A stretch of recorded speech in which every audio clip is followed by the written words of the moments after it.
Is it weird to like an episode but also want to violently shake the writers and go, fix this, fix that, because this doesn't make sense? And what I mean by the doesn't make sense part is you have people who are alive down in the underworld. Henry, Robin Hood, Zelena's baby, Zelena. And the only person that goes back to Storybrooke is Snow White with Ruby. Belle is also alive in the underworld. Mr. Gold is also alive in the underworld. Yet they don't bother to say, oh, we're going back to Storybrooke. Everyone who can go back, let's go back together. Like, why? Why? Just bring them down. Like, get them together. Clump them up. Hold hands. Travel to Oz. Wake up Dorothy. And then go back to Storybrooke. Because of what happened, Belle made a very stupid decision. And it's just like, oh my god. Alright. Reaction over. Actual review beginning now. This episode, Ruby Slippers, is actually really interesting. This is finally the episode where we get to see the gay-lesbian relationship that once upon a time has been hyping up since the beginning of Season 5. Now, a qualm or a quirk I have with the episode is a lot of us thought this would be a Mulan relationship. Now, a lot of us thought Merida and Mulan could be the relationship, but the writers said they weren't going to do that to Merida. And then we thought maybe it would be Ruby and Mulan, but it ends up being Dorothy and Ruby.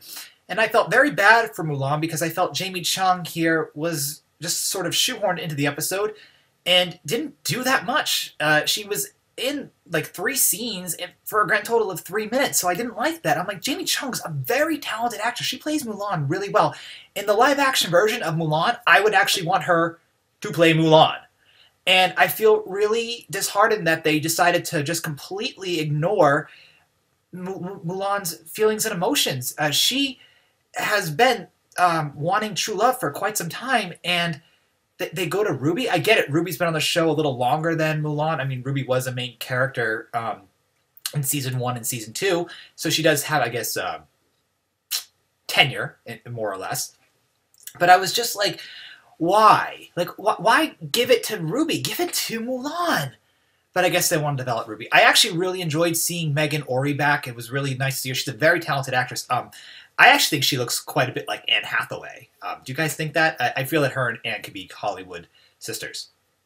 So, all right, I'm going to try to break this down as best as I can, but I just feel there are so many issues with something that could have been really good. I loved all the moments with Zelena and Regina. I thought they were very, very special. They were really great. And I'm going to do a trailer review for, I believe, Sisters is the next episode. I forget the title of episode 19. I will put it down. I believe it is Sisters, but I just don't have my notes in front of me for that. So the flashback I have to say was kind of short in comparison to what's going on in the present. Mulan and Ruby are in Oz looking for Ruby's pack, and they run into Dorothy. And, pretty much they form a team up, and they realize they see a cyclone because this takes place right after Zelena was banished back to Oz by Regina in the Swan Song. That was the name of the season, spring finale, winter finale. So, they meet up with Zelena, and, Zelena has eyes for Toto because Dorothy and Toto have a really great relationship. I mean, it's a dog, and people who have dogs know how much you care for your dog. And it's sort of like we have to stop Zelena, and then Zelena kidnaps Toto, and then Ruby and Dorothy go to get the poppies to put her to sleep to get Toto back. Mulan stays behind, which I thought was horrible, like a horrible decision. Bring the warrior with you. The strong one. The person that has faced Zelena before. Granted, Dorothy has faced Zelena, but it's like, bring Dorothy with you. Mulan with you. So, they get the poppy. There's this really cute exchange where Ruby is handed the flower by Dorothy, and then the flying monkeys come, and Dorothy says, we got to get out of here. And Ruby takes off her cloak, and she transforms into the wolf. And the wolf CGI, pretty stunning. I really liked it. I really liked the wolf view look a lot. I think it's improved quite a bit since Season 1 and 2. So they go run away from the monkeys. The monkeys actually look pretty good, too, in the few seconds they saw them. I feel bad for the people that she transformed into flying monkeys, or the munchkins. I'm assuming she transformed munchkins into flying monkeys. And then What happens after is Mulan and Ruby talk, and Mulan, hears from Ruby that Ruby wants love. Ruby, she's found what she's looking for more or less, and that is to be happy with someone. And she tries to go tell Dorothy how she feels, and Dorothy's gone because Dorothy went back to fight Zelena, and then Zelena puts Dorothy in a sleeping curse. Sleeping curses all around! Let's see.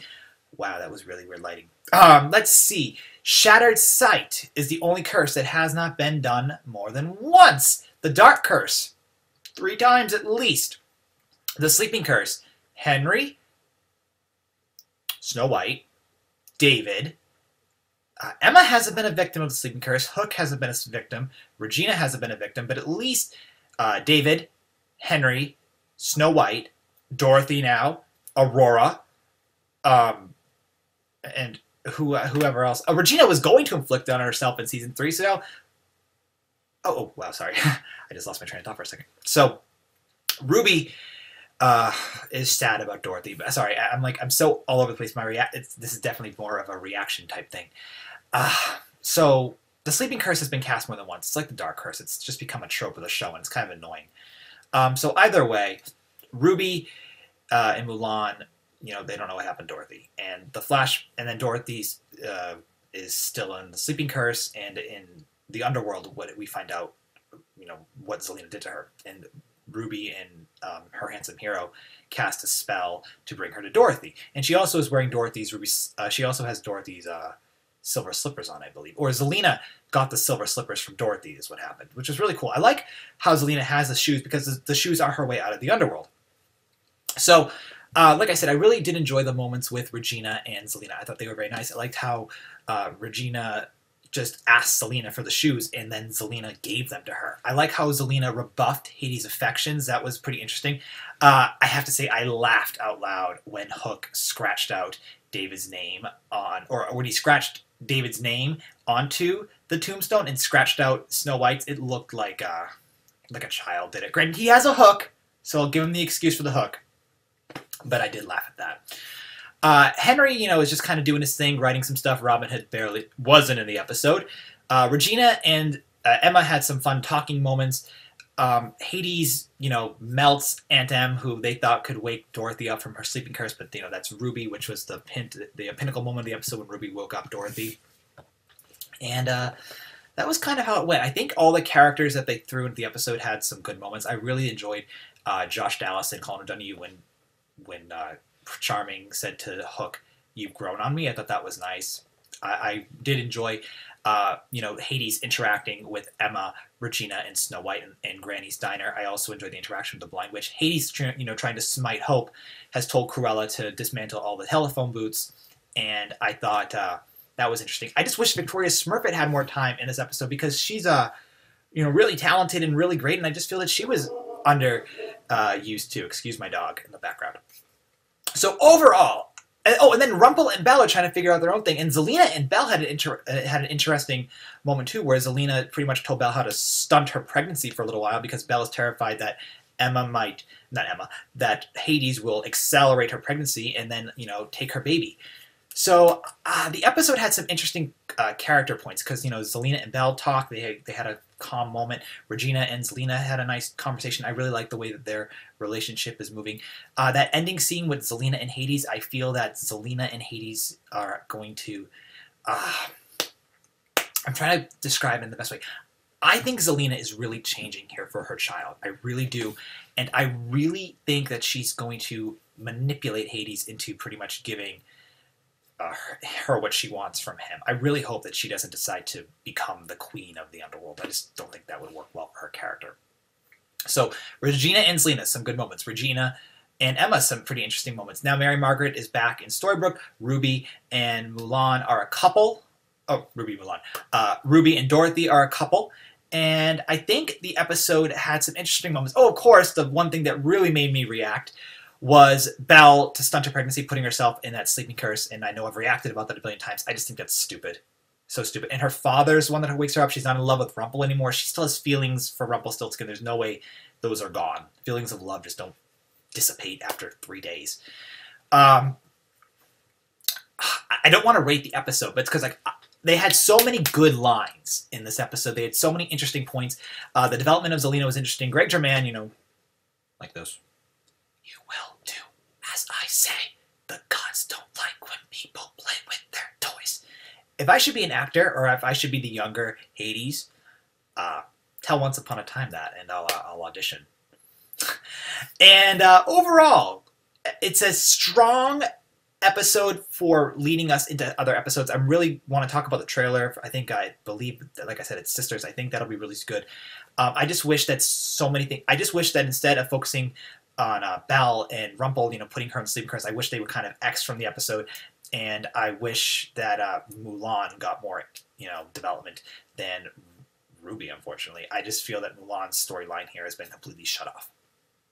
And Emma and Hook, who, you know, this whole thing was finding Hook and bringing him back, that's over now. And it's just, well, it's not over, but like it seems stopped.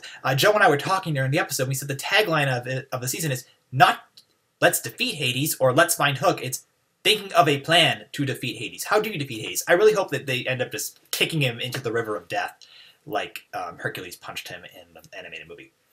So overall, I liked the episode, but I had a lot of issues with it, and just because I liked it doesn't mean it was, you know, like a 5-star. I would say maybe it's 3, 2.5. So please share your thoughts about the episode in the comments below. I'll be doing a longer live review with Joe and RNJ Reviews. Thank you so much for tuning in to my review reaction. I just feel the writers really wish they went over a draft for this episode sooner. And we'll talk about Once Upon a Time in the comments below. Thanks, guys, for watching, and I'll talk to you soon. Bye.